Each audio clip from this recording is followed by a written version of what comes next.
Hah?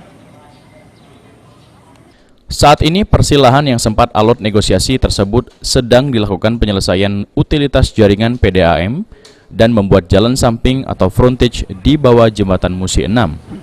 Setelah 1 unit persil ini dibebaskan, pembangunan jembatan Musi 6 di kawasan seberang ilir sudah tidak terkendala lagi.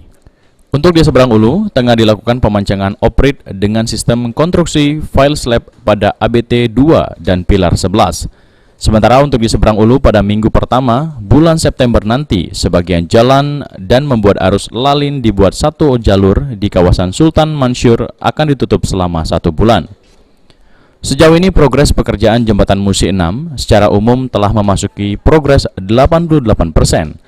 Akhir tahun, jembatan yang akan menjadi ikon baru kota Palembang ini diharapkan sudah bisa difungsikan. Pembangunan jembatan Musi 6 ini diharapkan rampung tepat waktu dan bisa menjadi akses alternatif untuk mengurangi kemacetan kendaraan yang biasanya menumpuk di jembatan Ampera Palembang. Aprianto, PAL TV.